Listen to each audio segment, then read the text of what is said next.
Kevin J. Johnston here. This is the Real Estate and Money Show, which is now on Thursdays. It's moved from Wednesdays at 9 p.m. Eastern Time here to Thursdays, and that's 9 p.m. Eastern Time. So we're going to be covering a little bit about America today. I know a lot of our American fans want to know about American corporations. This is not just a Canada show any longer because Canada and the United States, well, both countries are having a boatload of problems with taxation. And not just taxation, policies, fees, penalties, all kinds of crazy nonsense is going on all over North America to the point where just about every single solitary multimillionaire has now left Canada. All of the billionaires have left the United Kingdom because of all the crazy garbage going on in those countries. And they're going to places like Argentina, here in Panama. They're even heading out to Colombia. So you know that we have Michael McCormick, who's he's been my partner in crime for a long time now, 8 years. And we've been to the war zone in Myanmar together. And we've worked together now for the last year building up this business, this new empire. Well, he just reported from Colombia. He's been invited to do a 3-country tour right now. So he's in Colombia today, calls me up saying he cannot believe how many Canadians and Americans and Brits that there are in Colombia because Colombia has become incredibly inexpensive. It's even cheaper than Panama. And I think all of you know that my grocery bill is between 25 and 30 bucks a week. Well, it's even cheaper in Bogota and Medellin, the 2 biggest cities in the country. He's actually heading over to Rio de Janeiro and Brasilia of Brazil shortly. And then, of course, the Buenos Aires in Argentina. So we're going to get a lot of information coming in from our fellow Kevin J. Johnston compatriots here. And I want to know more. So I've asked him, like, take photos, get me prices, write things down, scout it out. Let us know so that we can make all the appropriate recommendations for everybody out there who wants to find that place to go where they can actually afford to live. Now, one of the questions a lot of people ask is, how much do you make per year? Not just to me, but to everybody in general. And there was a guy named Roosh V. He was very obnoxious for the longest time. Good for him. He made money doing it. He was a pickup artist, as they say. But you don't have to like the guy. You just have to like what he discovered and what he would share with everybody. So when he was asked what kind of a salary that he made living in Hungary, he made a very good point that his Hungarian salary didn't matter because he was selling books all over the world and he was living in Hungary. So he made it clear that you only had to make about $30,000 to $35,000 per year to live a very good life there. Slovenia is in the same situation. You don't need hundreds upon hundreds of thousands of dollars to live in these countries. Here in Panama, for example, I live in a building that's got not one, but 2 rooftop pools. It's got an art gallery built into it, and it's got security at the door, security at the elevators. And in general, it's just a very modern building in a very good neighborhood. And in that, if I factor in the apartment, the electricity, and all my groceries, it's probably $30,000 to $31,000 per year to live in Panama. Now, I could cut that in half by leaving the downtown core of Panama City and heading out to the north end, like maybe Cologne or Bocas del Toro, anywhere on the Caribbean side. But I love the big capital here, so I'm going to stay.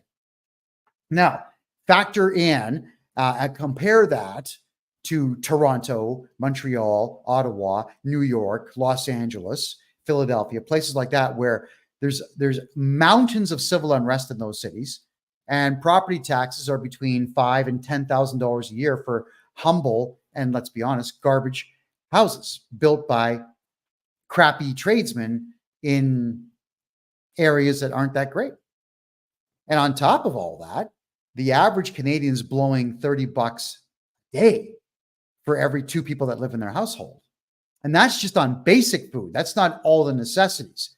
Yeah, when I factor in expenses down here, things like cortisone cream. You get a little bit of dry skin sometimes down here. Cortisone cream, $4 for a medium-sized tube. That stuff is $20, $25 back in Canada.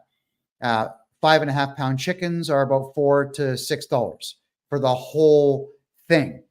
Down here, ice cream is a huge thing. The Panamanians love their ice cream. So the average ice cream cone is it's a buck, just a buck everywhere you go. And it's not just the smooth serve stuff from McDonald's. It's real ice cream. They have real food in Panama for those prices. So there are better ways to make money by, if you work remotely, living in countries where you can actually afford to live. And unfortunately, that's just not Canada anymore. It really isn't. I speak to a lot of people on a daily basis now, because most of my clients are still in Canada, and they just can't make ends meet.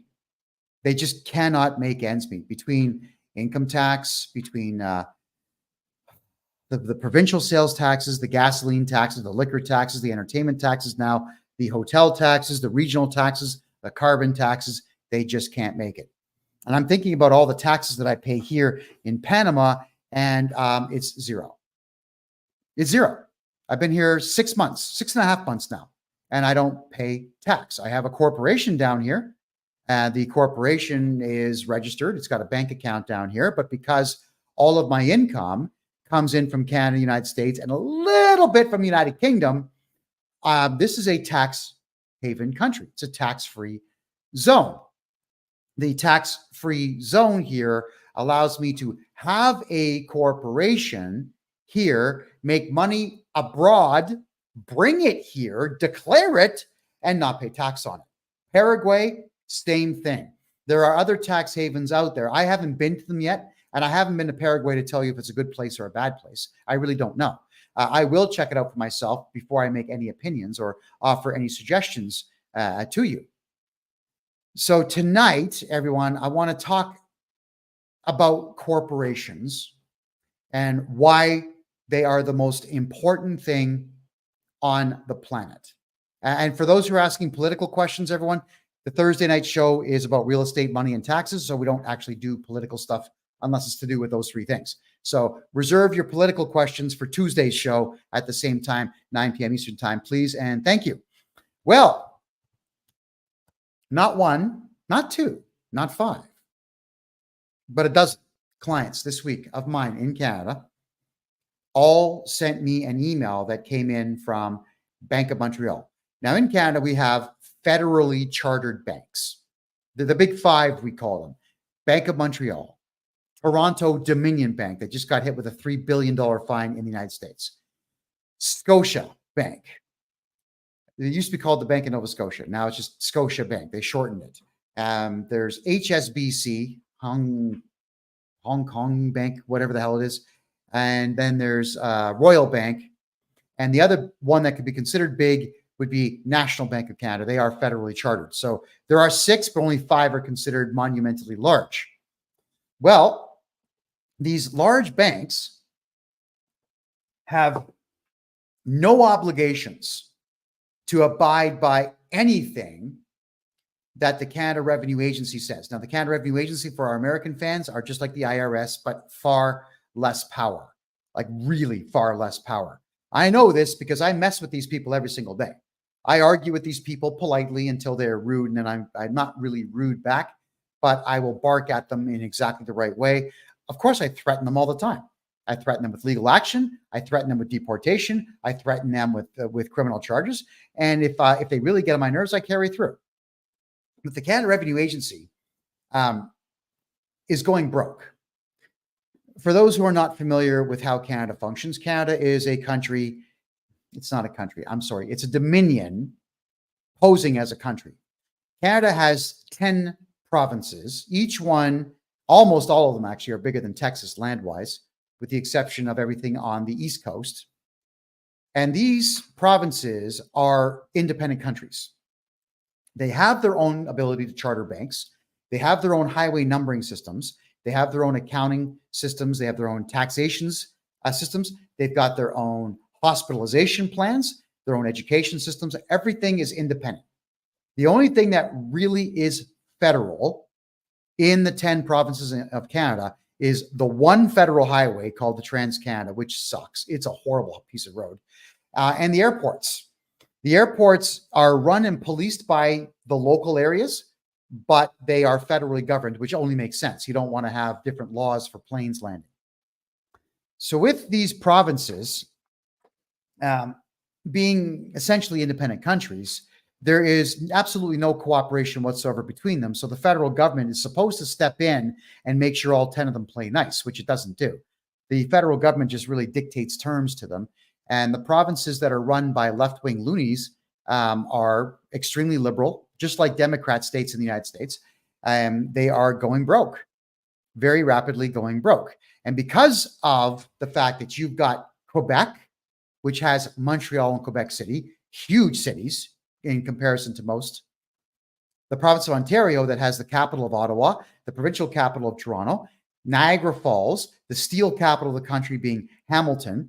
And then you've got another large city called Windsor, which borders Detroit on the American side. Then you've also got British Columbia, which is extremely far left, and that houses Vancouver and the greater Vancouver area. So between those provinces, you're looking at more than half the country's population, and they are all extremely far left. They're run by far left governments. They are run by far left courts. The police departments are all far left, and all the investment has left those provinces. So those provinces are going broke. The Canada Revenue Agency, as a result of no longer being able to collect the vast swath of tax it used to from those major centers, is going broke. We're actually putting forward predictions here in my office that the Canada Revenue Agency is going to be bankrupt in 5 to 10 years. They're just not making money anymore, which is why they've got these ridiculous mandates to collect as much money from you as they possibly can. So they have an AI system that writes poorly written letters, and they're threatening every Canadian out there saying, our records show you owe money. They can't prove it, and they never do prove it. And when I demand that they do prove it, they ignore me, and then we always just win in court against the Canada Revenue Agency. So here's how it really works with the Canada Revenue Agency. Everybody, they have, because they're going broke, because the federal government of Canada is broke, and because the Canada Revenue Agency that used to make $500 billion a year, literally $500 billion a year in corporate income tax and all the taxes associated with corporations. Now it's less than 50. So they're down to 10%.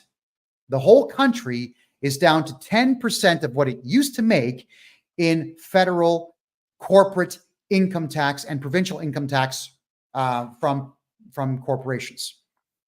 What that means, everybody, is that investment has left the country.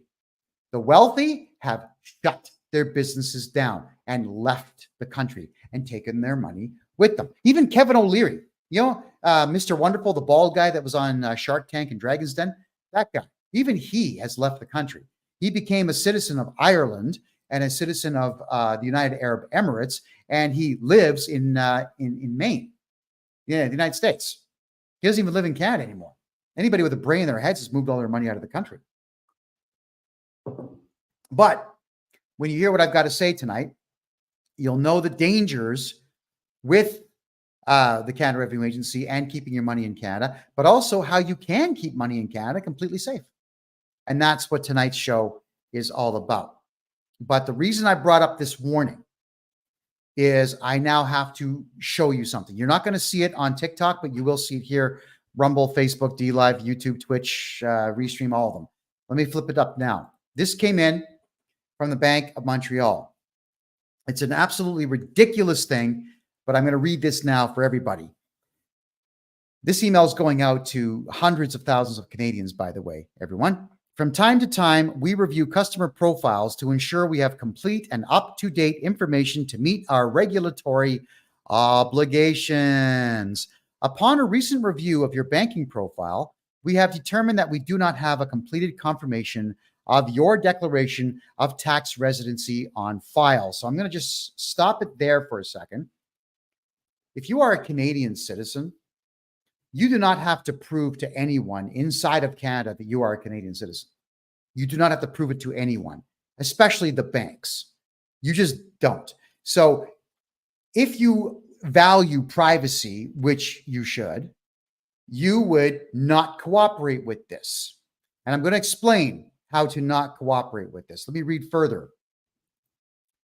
This is the Bank of Montreal telling Canadians this. They say that Part 18 and Part 19 of the Income Tax Act requires Canadian financial institutions to obtain a customer's tax residency information and report accurate information of non-residents of Canada and U.S. citizens to the Canada Revenue Agency. Okay, so you see right there, it says non-Canadians and Americans. But you're still not if you're an American citizen doing banking in Canada, you're not even obligated to fill that form out. You can just have the bank account. So this thing here, the word requires in Canadian law is a request. Correct. It's not a legally binding statement. It's not a law. It is a request. So the bank is saying that the Canada Revenue Agency might request to see your residency. Okay, well, they can request whatever they want. The correct answer to the CRA is the middle finger, right now and forever. You don't ever want to cooperate with that. And again, this is the Bank of Montreal, a private institution, asking for these things. Then it says, please note that the required information, if the required information is not provided to confirm your tax status, Bank of Montreal may be required to report your banking information to the CRA. So what they're saying is, well, if you ignore us, we might have to give it to CRA. But notice how they use the word may. May. It means that if they get a court order, which the CRA does not get, then they'll give it up. But look at how it's being worded. Now, let me finish this thing off because it gets worse, everyone. We require a complete and signed RC 518, which is a declaration of tax residence for individuals, to be on file with BMO within 30 days of this email. Again, require, we require is we request. You don't have to do that. You are a Canadian citizen, or if you are a resident of Canada or a business owner in Canada, you're not required. So that means there's no gun to your head saying that you have to do this. They're saying we require it. It's a request. I require everybody watching this show right now to send me $100,000. What's your answer, everyone? What would you all say to that? You'd probably tell me where to go, wouldn't you? Well, we all have the right to tell the CRA where to go, and we all have the right to politely decline or rudely decline. It's up to you which way you want to go. Any of these requests that are being made of any institution of us at any time. Why? Because we do not work for the Bank of Montreal. If you're opening up a bank account with the Bank of Montreal, you're hiring them to keep your money safe. So what you're doing is essentially like you're technically renting vault space is what you're doing. Even though it's all digital, that's technically what you're doing. So they are required to protect your money, not make stupid demands of you. Let's continue with this letter. So please complete the CRA form, which you do not have to do because none of us work for the Canada Revenue Agency. The Declaration of Tax Residence for Individuals available for download from the Government of Canada's website, canada.ca, keyword RC 518. Alternatively, you can visit your local Bank of Montreal branch in Canada for assistance in completing the form. All right. So when someone says, please complete a form for the Canada Revenue Agency, no, thank you. What you do is come here to my website, kevinjjohnston.com, and you hire me to represent you. And I will send the appropriate letter in to the bank stating, no, you have no right to ask for this. Canadian citizens and landed immigrants who have official status are under no obligation whatsoever to fill out anything for the CRA at all, with the exception of one thing, and that's your tax return, but you can still do that a couple of years late. And on the tax return, name, social insurance number, signature, send it in. No numbers. Is that incredible or what? None. All right. So I'll continue with this ridiculous letter that the bank is sending out.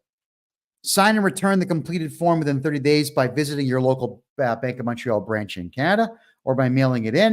And if you're a client of BMO Private Banking, please contact your relationship manager to have your information updated. If you do not have an assigned relationship manager or have any questions or concerns, you may bring this email to your nearest BMO branch. Okay, so essentially here, The courts in Canada have already ruled on this.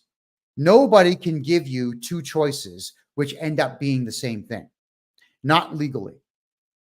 It's called informed consent. And right now you do not have informed consent. So if you get an email from any bank in Canada saying that you have to prove your citizenship, who in the hell do they think they are? No, you don't. It's for my American friends. It's the same idea as these border control things that they had inside of the United States. It was strange that Homeland Security set up border patrol stations inside of cities where they're asking American citizens, prove your citizenship, but you're already inside the country. And that's where Homeland Security relinquishes their right to be able to do so. They watch the border, the shipping ports, and the airports. That's what they watch. They don't watch the cities. That's what the police do. So there's all this overstepping of boundaries and overstepping of jurisdiction. And the Bank of Montreal or any bank in Canada has no jurisdiction over your information at all. So they're saying here, if you don't fill out this form in 30 days, we will give your information to the Canada Revenue Agency. But if you do fill it out, then we're going to give your information to the Canada Revenue Agency. Yeah, it's lose-lose. And you notice how they don't tell you what the third option is? Here's the third option. You can hire a lawyer or a paralegal or a legal agent, that's what I am, to send us a letter declining to cooperate. That is an option, by the way. And they don't list it conveniently. Why? Because the Canada Revenue Agency is making deals with the banks in Canada right now saying, you know what? We'll cut you in. We'll cut you in. We want to know what's inside those bank accounts. That's why the Canada Revenue Agency wants everyone to fill out that form. They want permission, sneakily asking for it, but they want your permission to look inside your bank accounts. Because the Canada Revenue Agency cannot look inside your bank account ever without your permission. I covered this 6 weeks ago, I guess, on it's called the Auditor's Handbook. It's an episode of this show. So look back on freedomreport.ca and you'll see that show where I read chapter 10 of the Auditor's Handbook, where auditors in Canada do not actually have the right to do anything if you decline. If you decline to give them permission, then it's over. And I do this all the time for my clients. Clients call me up, mostly in tears. Oh, I got an auditor coming to my office. Yeah, okay. Hire me, and no, you don't. And the auditors can't do anything about it because I call them up as the agent for my client saying, hi, we'd like to say thank you very much for the opportunity to have you visit the office, but we're going to decline at this time. And I tell them, I've been hired as legal agent and tax strategist to review my client's taxes. I will conduct the audit for you, and I will send you my findings. Now, I'm legally allowed to ask for 4 months, 120 days, which I usually do, unless I know that a new tax season's coming up and I already have the taxes done, in which case I'll ask for 21 to 30 days. So Canada, I don't know if you can do this in the States. I really don't know about IRS auditing procedures, but I do know that in Canada, you do not have to cooperate with an auditor, a tax auditor. You do not have to cooperate with the CRA in any way, shape, or form. And if they assess you with taxes, you contact me. We issue an appeal notice right away, and we take them to tax court. And in that time, we'll go through your tax file, fix everything up, and get rid of your tax debt anyway. Here's another thing people don't know, is that in Canada, you are allowed to reassess your own taxes back 10 years. We can say, you know what? I did them wrong. I did them wrong. So hire me. We'll go back 10 years and we're going to find every single mistake your previous accountant made and get you some money back. That's how I do it. 95% of the time we get money back for people when we go back 10 years, 95% of the time, because the CRA is not going to tell you what your rights are. They're certainly not going to tell you what write-offs you can have. And they're not going to, they'll tell you on the phone, well, hi, we got your tax return and we're going to deny your dental. They can't, but they tell you that. And if you don't give them the appropriate legal argument, then they're just going to go ahead and deny your medical expenses. So you hire me, we put them right back in. And we put them right back in with sworn affidavits and sometimes nasty phone calls from me. But they always take them because they have to. They have no choice. There's no law that says that they can deny medical when the medical is legitimate. They can't.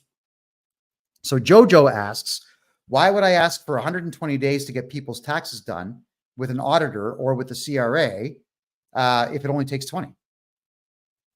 Why not? Why not? If you have something done and you don't like the person that you're doing it for, and they say, give it to me tomorrow, but legally you don't have to give it to them for 4 months, why not put it in your file folder and have your Google Calendar or your Proton Mail calendar or your whatever calendar go beep, submit your project tomorrow? I would. If I hate the person that I'm dealing with, I'll defer it to the very end. The very end. So why ask for more time? Because I can. That's it. For no other reason than I can. Why does the Canada Revenue Agency make phone calls threatening people and lying to them? Well, because they can. So they do it. I can phone them and threaten them and lie to them and do whatever I want because I can. The law says I can do it, especially as a legal agent. That's why. Never be in a hurry to do anything for anyone who's not paying you. And the Canada Revenue Agency is not paying you for your time. They want you to do all this tax crap and spend thousands upon thousands of dollars on accountants out there, many of whom are stupid and crooked, to then do what? Give them more money that you earned. It's not like they earned it. You earned it. So if you can delay them and irritate them and show them who's boss, you do it because you can. Just looking at your questions here, folks. All right. So in Canada, with the Canada Revenue Agency being broke and going out of their way to shut down people's bank accounts and trying their best to get their hands on people's houses and whatnot, all we've got to do is we put forward an appeal. And, oh, Connie, you're in a fight with the CRA? Get a hold of me on my website. Someone please put my website in the subject line there for so that she can see it. Thank you. We appeal it. And there's something called Clause 7 of the Taxpayers' Bill of Rights that says you do not have to pay any tax while your tax bill is in dispute. And it takes about a year to a year and a half to get a court date, by the way, for tax court, which is great. And tax court in Canada is not even a real court. It's a tribunal. So if the judge sides with the Canada Revenue Agency, we just appeal it. That's all we do and tie it up longer. The idea is if you owe tax dollars in Canada, you got to get a hold of me. We're going to appeal everything. And then whilst that appeal is on, and while they're scrutinizing the appeal, then we're going to go ahead and move all of your personal property out of your name, all your money out of your personal bank accounts. We move everything. Where do we move your money? If you want to leave it in your personal name, it has to leave Canada. So I will get you bank accounts in the United States. This definitely applies to GST, everybody. Absolutely, it does. You can appeal any GST decision, period, or HST. And someone, H, is asking how to get a hold of me. Give them my website address, please. Use the contact form. Get a hold of me there. So with the appeal process, you don't owe money. We stretch the appeal out, and then we move your money. I'm going to help you move your money into the United States, because the Americans are not going to cooperate with the Canada Revenue Agency. I can tell you that right now. Canada does not have any jurisdiction outside of what the courts are labeled to do. All right. What I mean by that is if you have an arrest warrant in the province of Ontario or Quebec, and it's for what they call a provincial offense, which is not what the Americans call a felony, be more of a misdemeanor, then that warrant is only valid in that province. So you get pulled over right next door in the other province, and there's nothing the cops can do about it. period, because it's not valid. There's no jurisdiction in the province of Quebec to hand people over to the province of Ontario on simple warrants like that.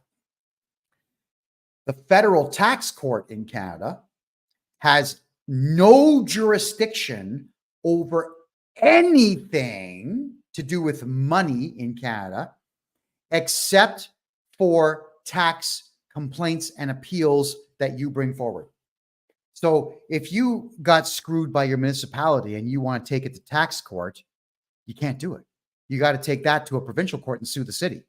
Federal tax court has no jurisdiction over municipal taxes and fines, and no jurisdiction over provincial taxes and fines. So what does it exist for exactly?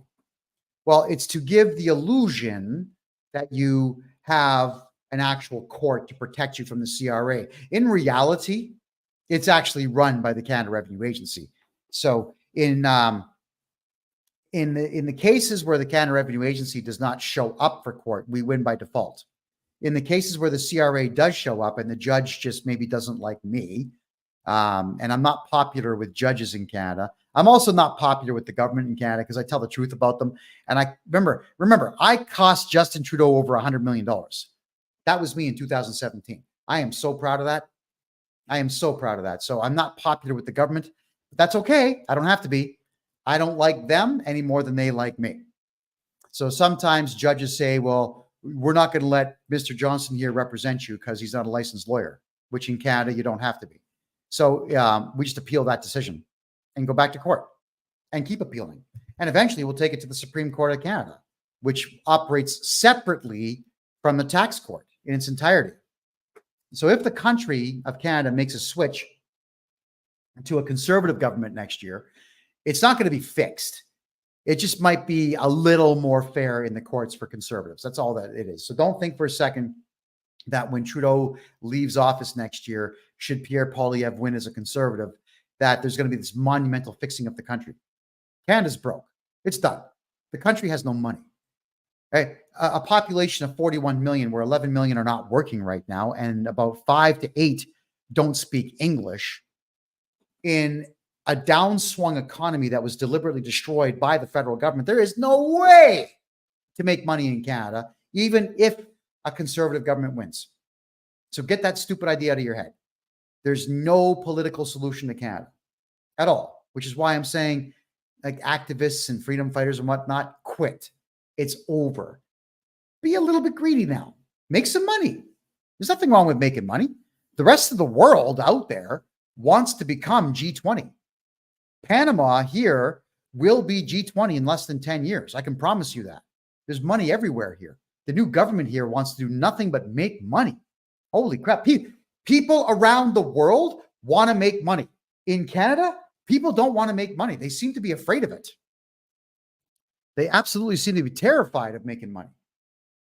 You know, they don't want to charge what they're worth. They don't want to collect their bills. They're eager to pay taxes. They're afraid of the CRA. They're afraid of the police. They're afraid of the government. Yeah. Here in Panama, when I negotiate to do business with a law firm or a bank or a government official, they do business. Try doing business with a politician in Canada or a bank in Canada. It's not going to happen. The banks in Panama, just like in the United States, are capital-based banks.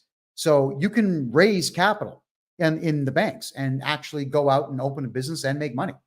In Canada, it's asset-based banking. So if you don't have a house, you're not going to get a bank loan. If you don't have RSPs or stocks and bonds that you can use as collateral, you're not getting a loan. Asset-based banking has screwed Canadians. That's why there's no economy anymore, because there's no way to raise capital in Canada. But there is a way to protect everything you have. And that's what I would like to talk about now. Oh, by the way, I want to finish off what I was going to say about the bank. The Bank of Montreal putting out this notice. If any of you get this notice where the Bank of Montreal is telling you to prove your citizenship, call me. Call me. I'll get the letter written for you, and we'll get the letter sent out to your bank, whether it's BMO or any of the other ones, and let them know that the answer is a resounding no. We will not fill that form out. Canadian citizens are not obligated to do so. And by the way, you will not share my client's private information with the Canada Revenue Agency. There we are. Okay. How does one keep their money in Canada and protect it from the government? Essentially, oh, hold on, wait. We got a question here. What happens when Canada Stan becomes fully insolvent? Well, the Canadian dollar will crash. It'll go down to maybe 10% of its value. And then Canadians will really be hurting, because if they did not switch their Canadian dollars to something a bit better in that time, they're going to lose it.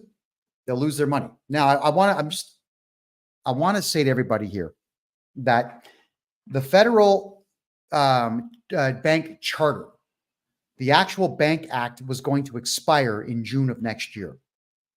I did 5 shows about that with Rob Anders, who's a former member of parliament. He used to work with that idiot Justin Trudeau. So we did 5 episodes telling Canadians that the Bank Act is going to expire and it's time to get your money out of Canada. Well, since the Royal Canadian Mounted Police watch every show I do, and since CSIS, the Canadian spy agency, watches my show, and both agencies file reports to Justin Trudeau, they actually told Trudeau, this Johnston guy is telling people to do a bank run.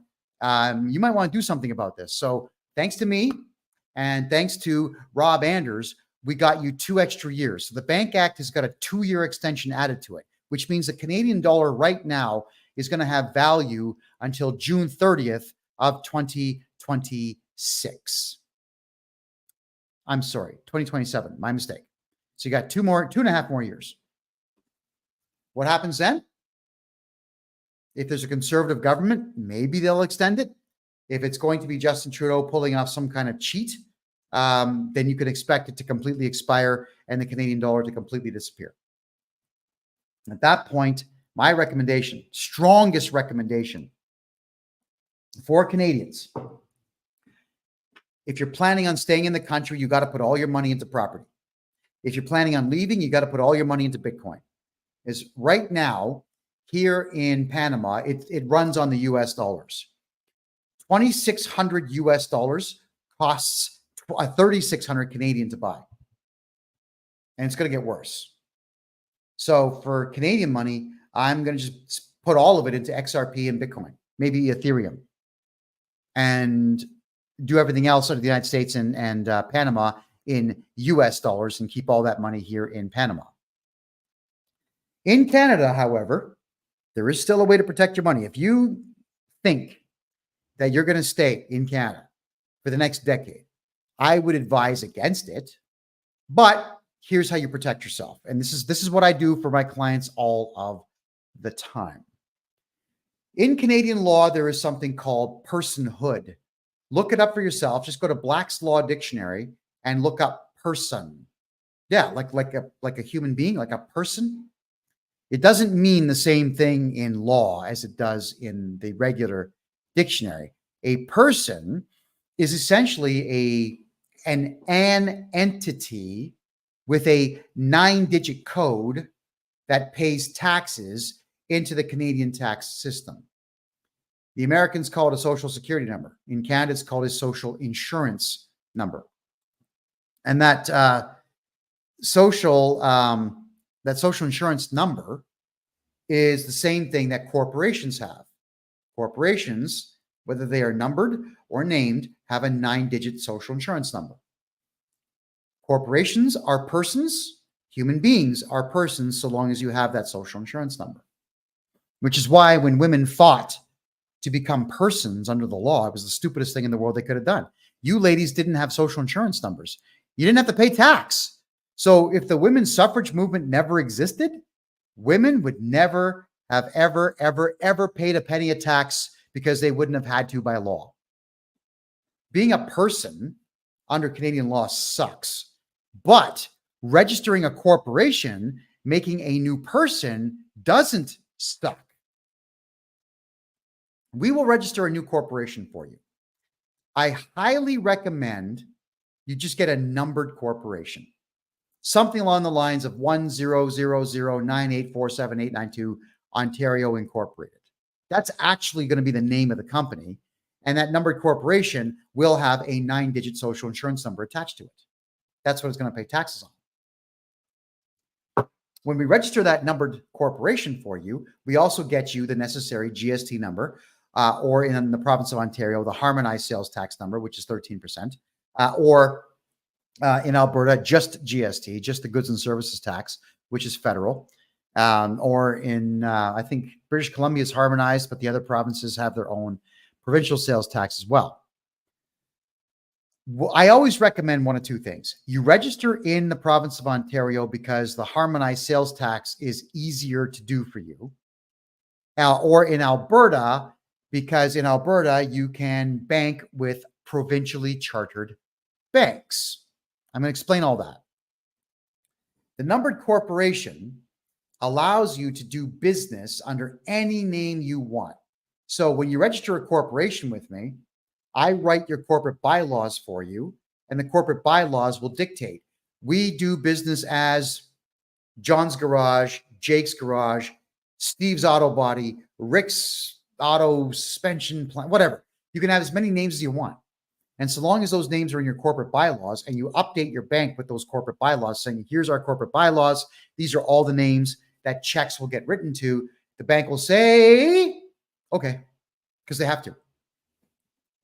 And it gets really, really, really, really handy when you can have as many names as you want. Now, what everyone, I guess, kind of forgets about corporations is that you can decide with that corporation to do business properly or improperly, not legally or illegally. Those are not concepts that we're talking about here. To do something illegal would be to steal someone's car. To do something improperly would be to get into somebody's car with a sandwich on a big Kaiser bun that's dry and crunch into it and get crumbs all over the place. That's improper. And then if you get kicked out of the guy's car and you don't go, you're still conducting yourself improperly until he calls the police and tells them you're trespassing, in which case you're doing something illegal. So you can improperly run your corporation, which means that you're simply going to ignore all of the Canada Revenue Agency's rules and policies. Because even though the Canada Revenue Agency is funded by the federal government to make money for the federal government, it's still not directly a government agency. The federal government always says, that's not us, guys. That's the CRA. You got to talk to them. That way they get to wash their hands of the liabilities that the CRA would invariably bring upon them. So the CRA has a lot of rules, but they don't have laws to back them up. And that's the best part of it. They have the Tax Act. They've got the Income Tax Act, and they've got the Excise Tax Act, and they've got the GST Act. But the acts are not directly laws. So we, the people, can use those acts against them, and we can use them to our advantage. But the act, when they quote, they're not quoting law. Thank you, Dondra. They're not quoting laws. They're quoting guidelines. So when the CRA comes to me saying, you know, Kevin, you can't yell at us that way. Okay, show me the law that says I can't call you when you're breaking the law yourselves and raise my voice to warn you that we are this close to losing our patience with you and this close to charging you criminally. Show me where it says I can't tell you that. They can't. Show me where I must tell you how much money I make. That's the amazing, astounding part of these income tax acts and these acts for taxes in Canada and these CRA policies. They tell you, well, you know, we want you to, but the word voluntary shows up more than the word must in all of these laws. So if you are being told that you can, not must, you can voluntarily tell the Canada Revenue Agency how much money you made. You can also voluntarily give them the middle finger and not tell them. Oh, yeah. Oh, yeah. You can just not tell them.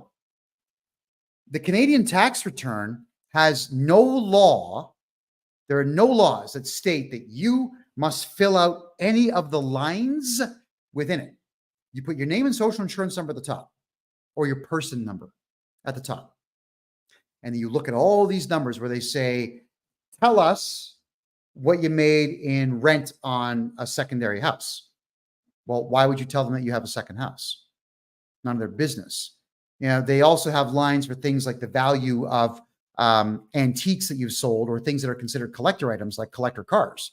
Let's say you had a 1938 Duesenberg, or that'd be a 1928 Duesenberg. That would be worth about $7 million. It's your car. And if you sell it, they're saying, like, write it down. Why? Why would you do that? It's your car. There's no law that says that you have to tell the CRA that you had a collector car, a 12-cylinder Duesenberg built before World War II, and then you sold it. All of you out there, don't just take my word for it. You can go to ChatGPT and tell ChatGPT, find the law that says I have to tell the Canada Revenue Agency that I have to divulge that I sold a car, that I have to divulge that I sold a house, that I have to divulge how much money I made gambling at a casino. And ChatGPT is going to come back and tell you there is no law. And if it doesn't tell you that, there are other AI software programs out there that are better. Some of them are actually even not left-wing in nature.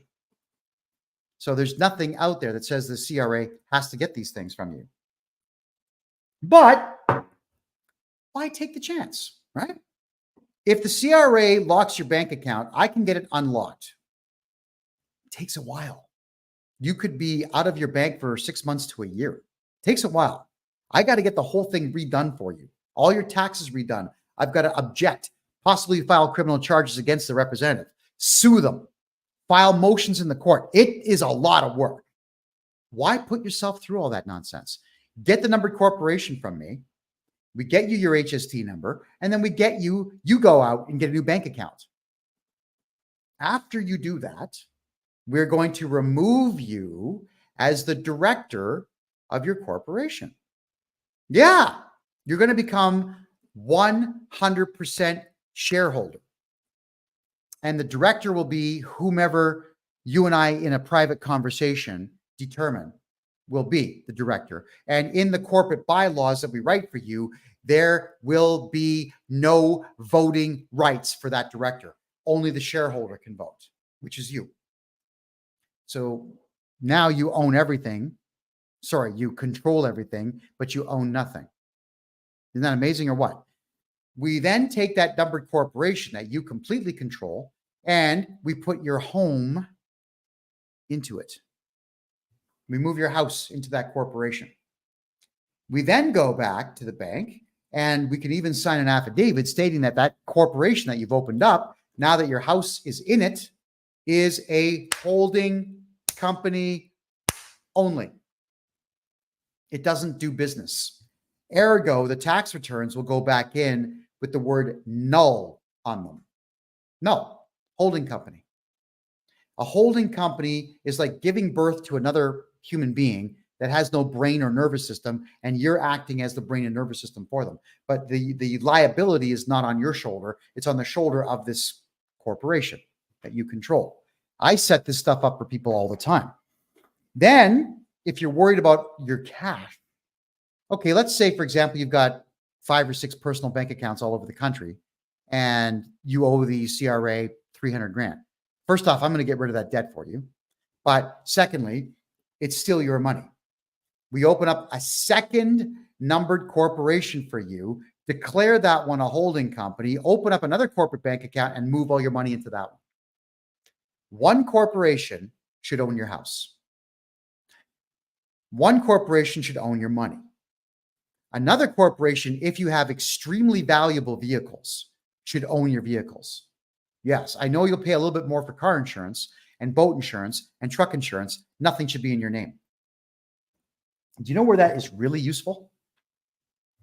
Is if somebody reports you or your vehicle driving like an ass, like you drove on the sidewalk or you drove like a maniac and whatnot. If the vehicle is registered to a corporation and the cops say who was driving the car, you simply say, gentlemen, I'm going to have my lawyer contact you. And the lawyer will say, I'm sorry, we have no records of who was driving that car on that date. We can't help you. Amazing. Isn't that amazing? So I'm not encouraging you to drive badly, by the way. I'm just saying that your car license plate should never be in your name, ever. It should be in a corporate name, and your corporation should be at a post office box. Sorry, that's not true. A mailbox at a private company like the UPS store, for example, because if it's a post office box, when you have PO box, a lot of places will not send mail to it. But if it's a UPS store or mailboxes, etc., or a private mail house, then your address will be a real address and your box number will be an apartment number. So this is how we protect your money. Everything that you own in Canada should be in a corporation. But let's say, for example, you want to do business in your corporation, but you don't want to pay tax. Okay, so we're going to register your corporation, everybody. We're going to get it going up here. We're going to get the GST and the HST number on it. You're going to go and get yourself a bank account. We're going to remove you as the director, make you sole shareholder. Go do business. Go do business. Remember what I said about your tax return? You can do them 3 years late if you want. You don't have to do them right away. If they make a phone call to you or send you a letter saying, well, we want you to do your tax return, contact me. I'll get on the phone with them saying, I've been hired to do the tax return for this corporation. I'm going to need you to stop contacting them. And I require 120 days to review the taxes of this corporation. Now, at that point, we don't have to file any taxes whatsoever. We can just say to them, we're going to send you a tax return. And we send it in with nothing on it. And because it's a brand new corporation, you have no tax history. So if you have no tax history, they cannot take a wild guess as to what you've made. And they're not allowed to see your banking transactions. So even if you made $60 million and it's in your bank, they can't see it. And they can't just immediately seize it unless they go through their own internal policies. So let me tell you what that is now. Let's say we do a null tax return. Let's say they don't bother you for 2 years. So you don't do a tax return in year number 1, and we're thinking we're not going to file in year number 2 either. But then they start to contact you saying that you must send one in. Okay, fine. So we will send in the null one, but we're going to tell them we need 120 days, and we're going to take that full 4 months to get it done. We then send it all in, and if they come back with an assessment stating that our records show that you owe money, we will appeal it. Because what the hell are they basing it on? If you got a brand new corporation, you're in business for 2 years, but you've never done a tax return, anything that they put in there is a guess. It's a lie. Stab in the dark. So we take them to tax court. The tax court date's not going to come up for about a year to a year and a half. Clause 7 of the Taxpayers' Bill of Rights says you do not owe tax until you've had an impartial review. So you can go another year of making as much money as you want, and you don't owe tax for that entire year until the hearing takes place. And I can represent you in that. If we win, great. If we lose, great. We're going to appeal it. You get 30 days to appeal that appeal. And we always submit them within like after 20 days. We wait. Stretch it out. What's the hurry? And then once we submit the appeal, we do what is called the perfection of the appeal, where we put all of our reasons for the appeal into that new appeal and then send that in. We get 60 days to submit that. So we take the full 60 days. We submit everything on day 59. So I just bought you another 90 days. Then in Canada, it'll take about 6 months to get the appeal hearing to be scheduled.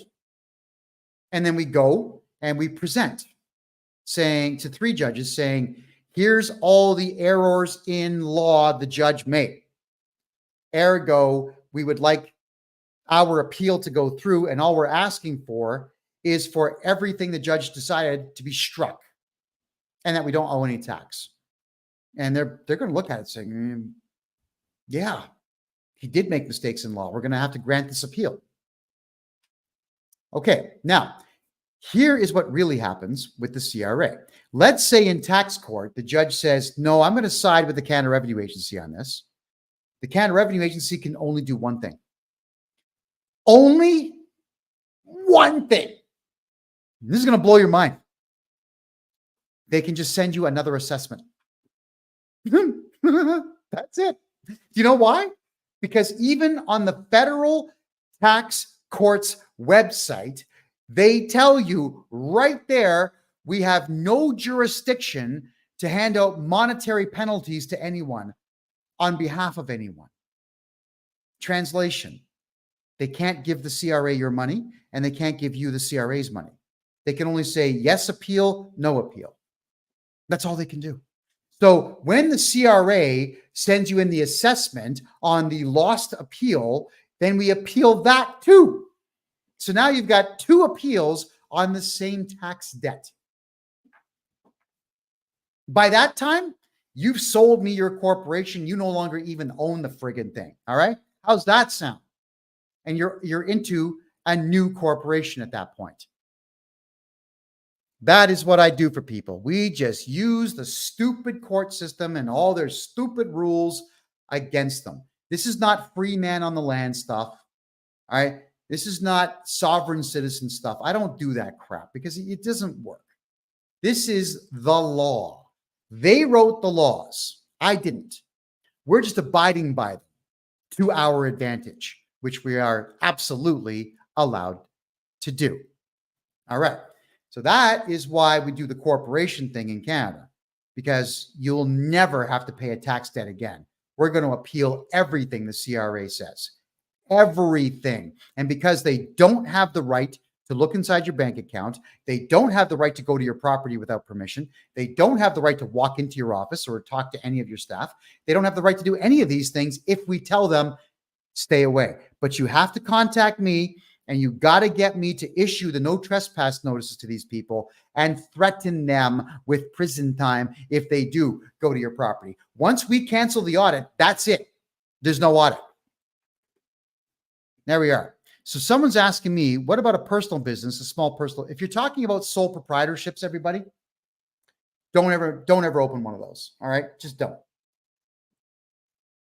Unless, and there's only one time, and I've thought this through, and I'm still a little on it. If you've got a full-time job, you can have a sole proprietorship separately from that. And the sole proprietorship allows you to write off everything. Everything. All right. So let's say on your T4 slip in Canada, where your boss writes down everything that you've made. If you have a sole proprietorship, we can put a ton of expenses into it. So, you know, your fuel, your car, your desk, your computer, your lights, your grooming. Yeah. You know, awesome hairstyles like this, whatever. You can write it all off. Accountants don't tell you this stuff. Accountants in Canada are cowards and stupid. They don't know a damn thing. I do. Come see me. So we can get all those write-offs done. But the sole proprietorship, if you are going to be actually doing business and declaring income, it's a bad idea, because the sole proprietorship is tied directly to you, directly to your 9-digit social insurance number. So if you have a vast amount of debt, you can't sell it to me. That sucks. So we have to go back and look at your taxes and figure out what your previous accountant did wrong and try and get you some money back. Please do not open sole proprietorships. If you have one, you got to get a hold of me now. Get a hold of me right away. We're going to get rid of it. We're going to fix your tax problem. And then we're going to get you into numbered corporations to protect yourself from that. All right, someone's asking me a question here. Can you change that halfway through the year? Brad, you can change your operation to a corporation anytime that you want. Here's the cool thing, though. If you do have a sole proprietorship, everybody, and you open up a corporation, you can put all of your money from the sole proprietorship into the corporation as the initial investment into it. So let's say you got 100 grand cash. You put that into your corporate bank account. That's $100,000 that you can take out of that corporation in the future tax-free because it's your initial investment. Then let's say that you got your desk and your mouse and your headphones and your glasses. What else would you have there? Your fax machine, your cell phones, your cell phone plan. You take all of your gear and put it into the corporation. The retail value at that year counts towards your initial investment. So even if your desk is used, you bought it for $1,000 2 years ago, and today the same store like IKEA might sell it for $1,400. You can put the $1,400 value into your corporation. Just list everything that you put in. List it all. And when you're done with the list, get it sworn in. Now, I can put you in touch with some really good notary publics anywhere in the country. Make this stupid gesture and now it's sworn in. I swear I put $100,000 of cash in and $600,000 worth of equipment in. I cannot tell a lie, I swear. Okay, now you're done. Now, if you do decide to do your taxes annually with your corporation, keep in mind that you personally, for let's say the next 6 to 8 years, you don't have to declare any personal income. You just don't. Why? Because you're going to say that I'm going to do a corporate withdrawal. I'm going to take 100 grand this year out of the 600,000 that I put in. So for 6 years in a row, you can pull $100,000 out of your corporation completely tax-free. Completely tax-free. That is actually in the Income Tax Act and the Excise Tax Act. That's their rules, not ours. We're just abiding by the rules because it works to your advantage. And why would you not want to do that? So when you're opening up your corporation, everybody, and you're going to actually run it like a business, we have to put the value of everything that you submit into that corporation down on an affidavit and swear it in. And the more, the better, by the way. And there's nothing stopping you from doing things like, oh, you know what?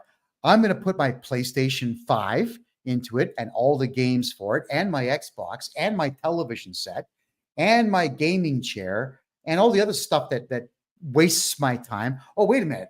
I'm an idiot and I bought season tickets for the Toronto Maple Leafs because they're going to win it this year. I swear to God, I'm going to move those into the corporation and use them as promotion by taking supposed future clients to the game. Yeah, you can move all that in there. Absolutely. I don't even know what that would be worth. To me, it'd be worth 5 cents, but I don't know what that's really worth in reality. You can do it all. Absolutely everything.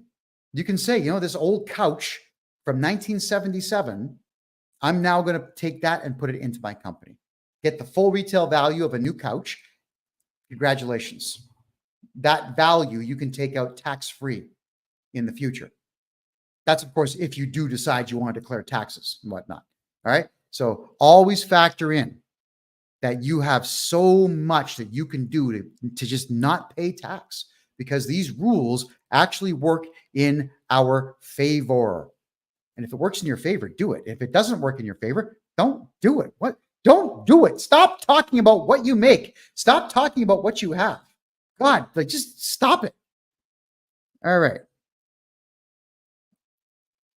I'm not going to be talking about bills of exchange tonight. That's Mike Holt's thing. I'll let him tell you guys what that's all about. Just checking your questions here. How do you go from a sole proprietorship to a corporation? Contact me.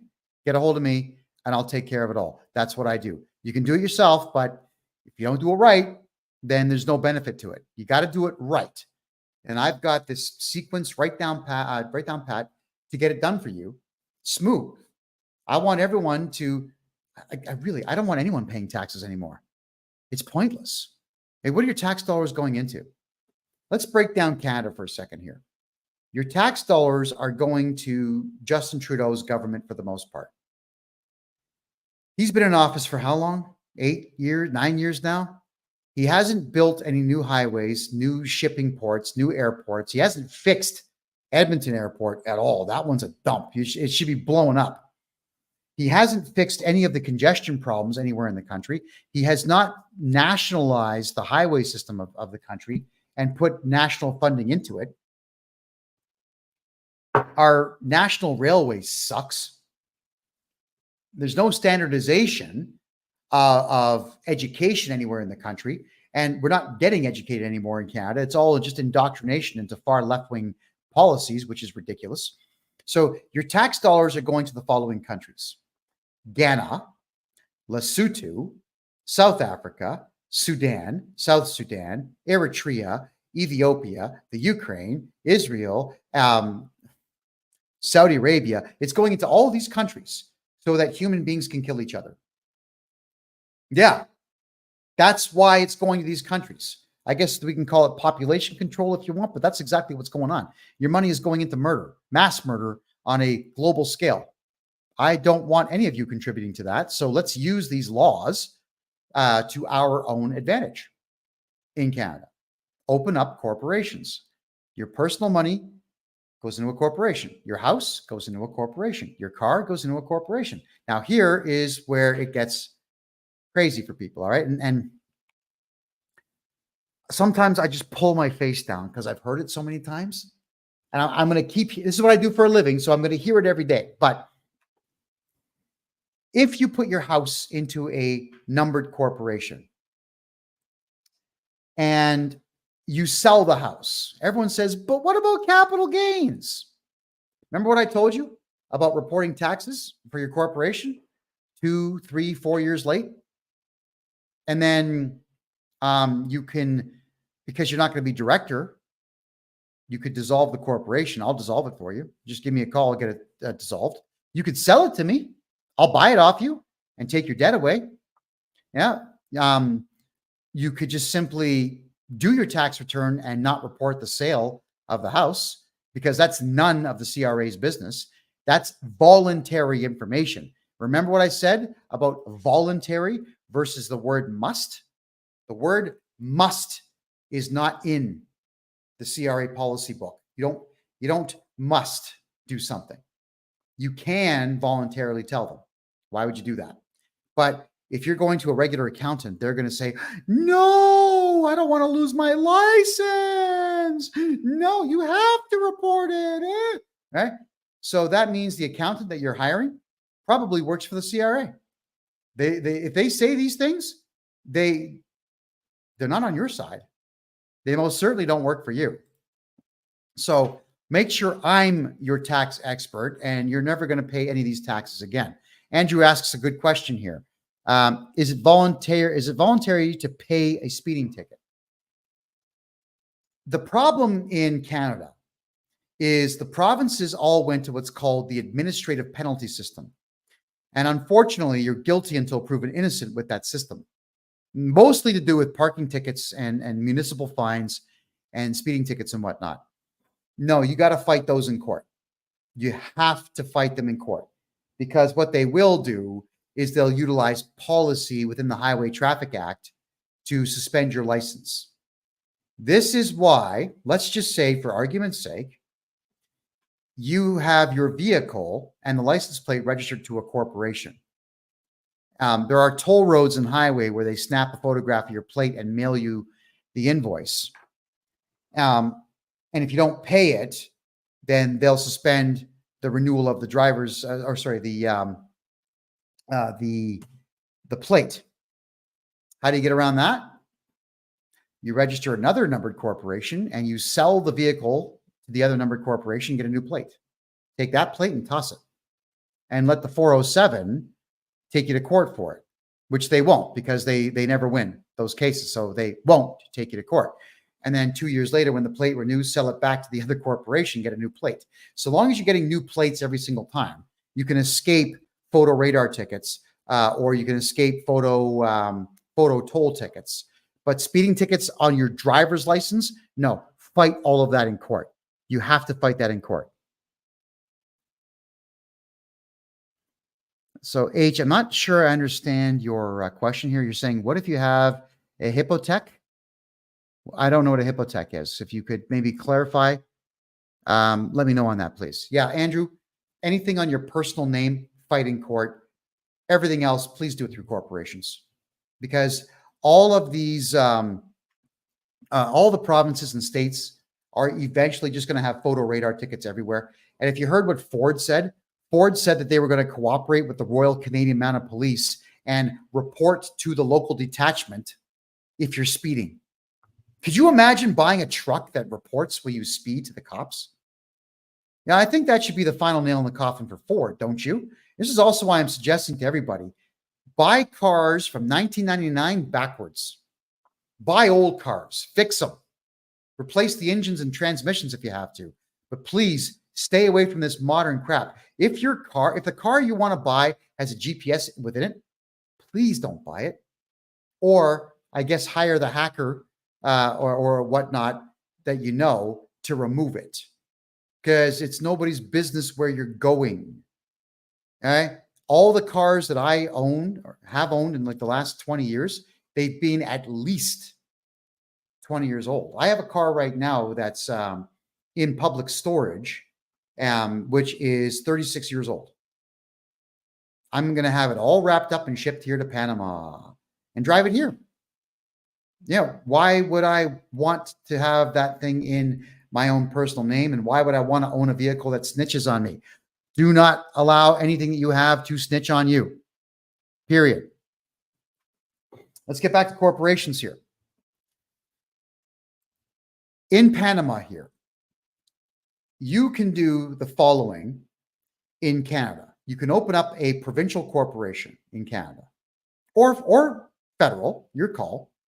And then you can transfer the ownership of it to an American corporation. And then you can transfer the ownership of the American corporation here to a Panamanian corporation, because Panamanian law is quite good in protection of corporations down here, and also quite good in the way of being able to own foreign interests and foreign corporations. Dynamite. So that is the best way to protect yourself if you really do want to get the full-blown protection and keep all liabilities away from you. Canadian corporation owned by an American corporation, which is owned by a Panamanian corporation. Cheers. You're welcome. Let's get all these things set up as quickly as we possibly can. Why else would you want to have a corporation? Well, you're going to alleviate yourself of pretty much all fiscal responsibility. If you get credit cards in the corporate name or bank loans in the corporate name, and you are not the director, you're never going to be responsible for them. Now, I don't recommend this, but I do know that there's a lot of people out there that go and get corporate bank loans and then just dissolve their corporations. I don't care, because the banks make about $5 billion every quarter. So what's $18,000 compared to that? Plus the interest they're going to earn on those billions of dollars. And even though the Toronto Dominion Bank just got fined $3 billion, they'll make it back in 1 quarter. So it's nothing to them. And if people rip off banks, I couldn't care less. I don't recommend it, because if I was to come on this show and tell you to rip off the bank, that would be solicitation of a crime. And I'm not going to do that, because that's a crime. Right? So I'm not on this show to commit crimes. I'm just here to save you money and help you make money. There is something new that's been brought to my attention if you have a corporation also. Now, I don't have all the details, and I want all of you to come back in 4 weeks, because I will have the answer for you in 4 weeks. But you can actually open up corporations in Canada that are owned by American corporations, and then create an insurance company of your own, selling title insurance in the United States, because When was the last time you heard of somebody cashing in on title insurance? It's almost impossible to rip off anybody in the States for a house title just being transferred without someone knowing about it. And even then, if you have a title insurance company where you've got to pay insurance on that, all you'd be paying is the legal fees. What if you had 1,000 people at $600 a year?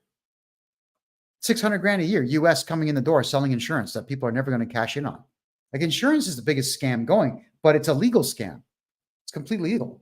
So if you're wondering how to make money in the United States, you open up title insurance companies. I'm going to know how to do that in 4 weeks. And the odds are pretty good I'm going to own one in that time.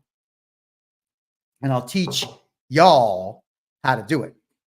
So please do stay tuned on that. I just thought that that's the bit of a news flash that all of you good people that watch this show on a regular basis, you'll know things before everybody else does. All right, corporations, also, why they are so good is that if you do have copious amounts of debt, you can get rid of the debt. All of it.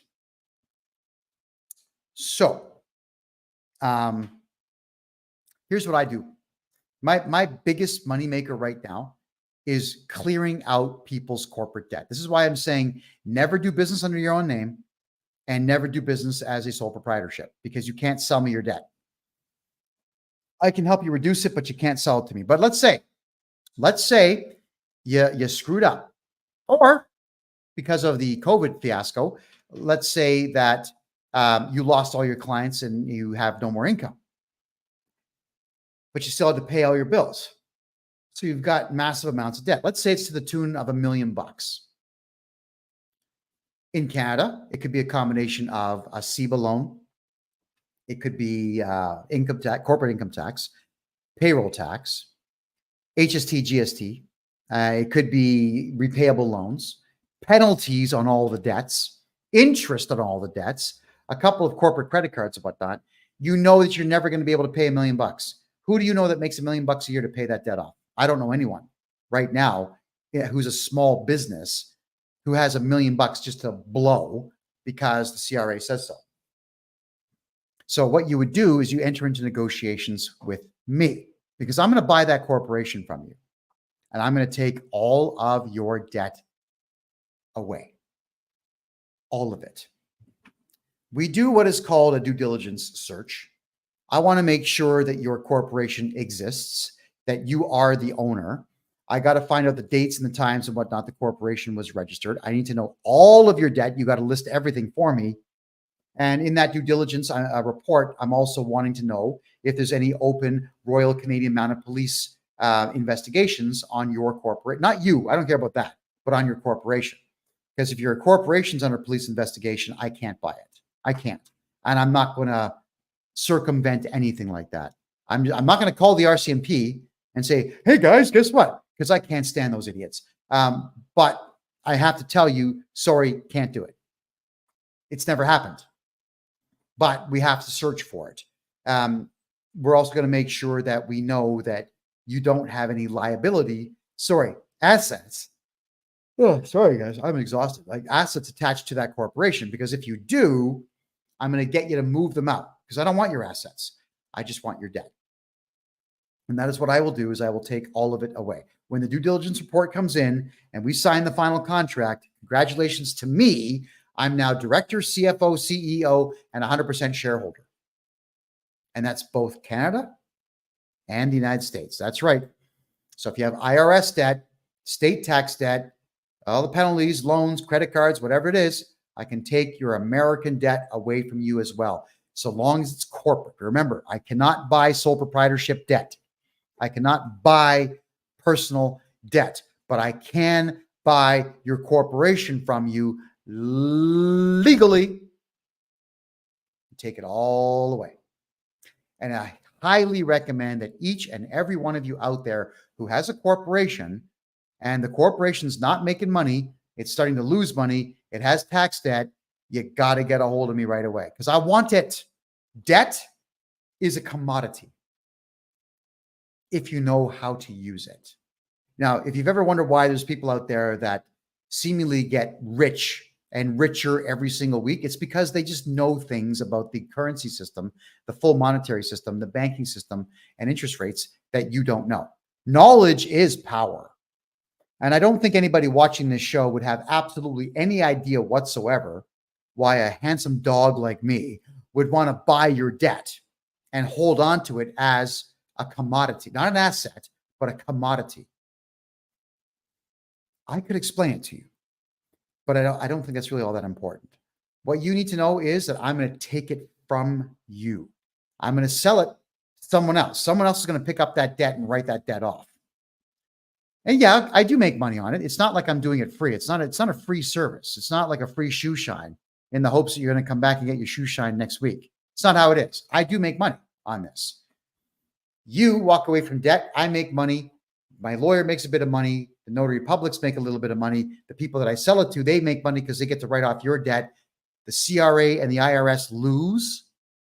And that's the part I like the most, is these tax agencies that are giving money away to Africa, Middle East, Ukraine, and so on. They lose. And they should lose, because it's not like the IRS is transferring funds to the federal government who's out there building new interstate highways. I don't know if you've seen the interstate highways in the United States lately, but they need work. They're not like they were in the 80s. And whenever major cities in the United States that have interstate highways that go right through them, whenever they have road work to do, the city shuts down. It just shuts down. When the Norwegians build a new bridge, they pre-build the entire bridge and they just use hydraulic jacks and they move it into place over the course of the weekend. So they shut the road down on Friday, and on Monday it's open, brand new bridge. Why would America not be doing this? Why is Canada not doing this? Your tax dollars are not going into innovative ideas to keep the country flowing. It's just being given away to really bad people. It makes me sad. So if there's any questions anybody has, I'll certainly address all those questions now. Making money with your corporation is easy to do if you decide that you're not going to be paying taxes on that corporation. Or you decide, there's a couple of ways to go about this, to move all your funding into a private bank. We certainly can do all that. Now, this is something new that I'll be offering for April of next year, is becoming your own private bank, which you can do. I just don't know how to do it yet. Don't worry.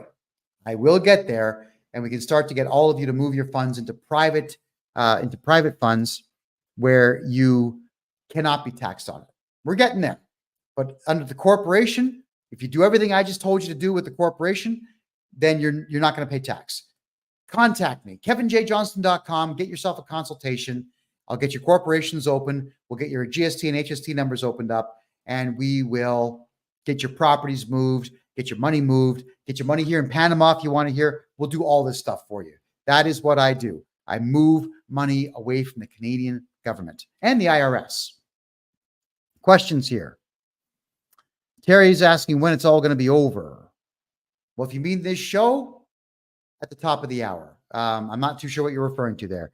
Andrew, what about property tax? In Canada, property tax is the only tax you actually have to pay. Literally, it's the only one. For some reason, I don't even know how this happened, but municipalities are not even listed as entities that truly exist within the provincial municipal act in any of the provinces. Yet, if you don't pay your municipal property tax, they will start to put fines on it, and eventually they'll just seize the property, sell it, and take their tax dollars. I have not figured out a way yet in Canada to not pay property tax. But GST, HST, corporate income tax, regular income tax, you don't have to pay that nonsense. Not now, not ever, especially if I'm your accounting guy. So you guys, get a hold of me, man. What are you waiting for? Stop hiring these idiot accountants out there that tell you that the CRA is a real entity to worry about. It truly isn't. How do we send a house with a mortgage to a corp? What we need to do, if you're going to be transferring the house to a corp, I'll be doing it in this fashion. I register your corporation for you. I then I add the corporation to the title of your property. And then if you want me to be your negotiator, we begin the negotiation with the mortgage company to keep the mortgage on the property only, not you, just the property. And then we remove you from the title. Takes a couple of weeks, but it can always be done. The bank just wants to get paid. They don't really care about much. They've already got the mortgage on it. And if you've been paying it for the entire time and you're just doing a title change, then there's nothing that they're going to do to stop it. The banks, they're greedy. Keep the payments coming and they're happy. All right. Just having a look at the questions here. All right. I'm going to go over to the Rumble room and see what the questions are there. Let me check Facebook first here. All right. Hashem makes a good comment here. He says, Canada is the last place to invest or do business in. There's too many taxes, too much red tape, preventing the country from prospering financially. Oh, yeah, you got that right. It's pointless to open a company in Canada for the purposes of doing business if you're going to have to put a ton of capital into it, because Canadians are broke. They just really have nothing. There's nothing left they can buy. They just don't have money. So don't open companies in Canada except to protect your wealth in the way that I just suggested. Greg, if you want me to do your taxes, get a hold of me. KevinJJohnston.com. That's KevinJJohnston, my name.com. Could someone please put that in the comments there for the TikTok audience? Greatly appreciate that. All right. Marin's asking, if you pay minimal tax throughout the year and pay what's owing after the income tax year is done, why do they get away with charging interest and then take interest owing out of government climate rebates? Marine. If you're on a T4, the government will always tell you that you owe more money. Let me tell you something here. Marine, good question. The Canada Revenue Agency has a sucker index. You may not know this, but they do. Your number is from 000 to 999. The higher the number, the more often they're going to ask you for money. So if the CRA was to phone you at some point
Hey, everybody on Rumble. I have to apologize. The entire grid went out here in Panama City.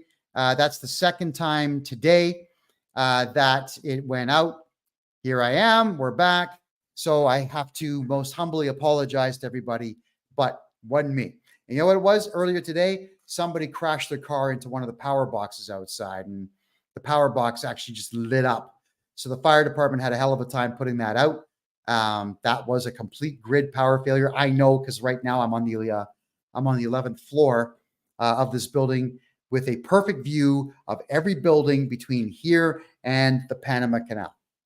All right, so poof, the lights went out. This whole section of the city was out just for that few seconds. So anyway, Embers, getting back to your question, should somebody register a corporation provincially or should they register a corporation federally? In Canada, you should always register provincially unless your federal corporation is going to be utilized to buy corporations out of Quebec. Because Quebec, that place is mental. The laws that are written in Quebec are just, they stop commerce dead. Don't do business in Quebec. Or if you do not register your company in Quebec. Do business in Quebec. Don't register a corporation in Quebec. Never have a Quebec-based corporation, because the rules and the laws in Quebec are absolutely non-conducive to living life and doing business. Quebec-based corporations do not make money because the Quebec government's always got its hand out. Give me money, give me money. Yeah, money, s'il vous plaît. Yes, mon ami, give me money. It's weird. I don't know, man. Just stay out of Quebec to do business. Go to Quebec. If you want to meet the nicest, friendliest women in the world, go to Quebec. The French Canadian women are the best. If you have an English accent like me, they love that. Beyond that, doing business in Quebec is absolutely pointless. Just checking your, okay. Yeah, so Maureen, the power went out here. I did answer your question on TikTok. What I will do is I will download the TikTok file, merge it with this one for you, and I'll put it up for the world to see. So I've got a little bit of work to do to get all that to happen.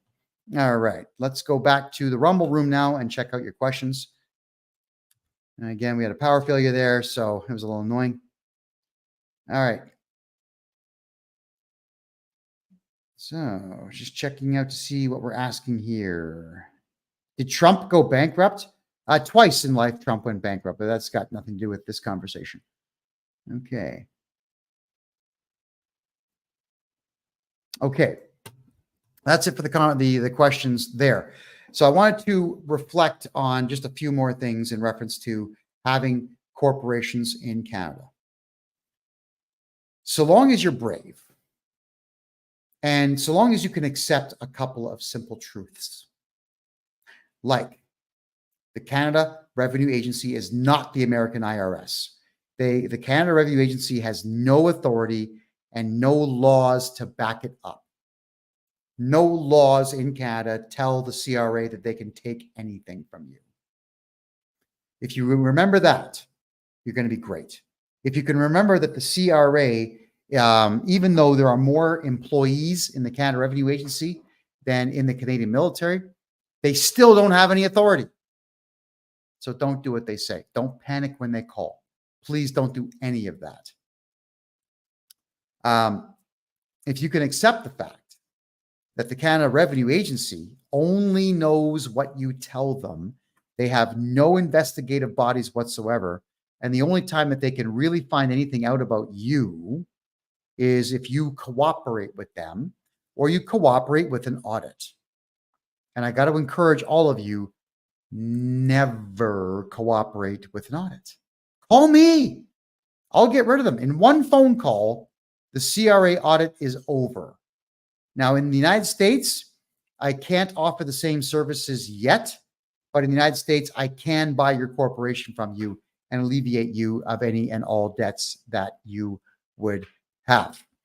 All right, everybody. We're getting some flickering here on the internet, so I'm going to cut the show off a bit early here. I will cut the show together, fix it all up, and get it to replay for everyone. If you want to get a hold of me at any given time, my name is Kevin J. Johnston. You can catch me at kevinjjohnston.com. grab yourself a 1-hour consultation. Let's talk about what your tax problems are. Let's get them fixed. If you've got a corporation in Canada and the United States and you want to get rid of all of your corporate debt, get a hold of me because I will buy it. To me, debt is a commodity that I cannot wait to get my hands on. That is it for now, everybody. My name is Kevin J. Johnston. This is the income tax, the money, the real estate show. This is what we do. We talk about anything to do with real estate, income tax, and investments. And there's a lot more that we're going to talk about next week at the same time, 9 p.m. Eastern time, every single Thursday. I'll see you then. Have a great night.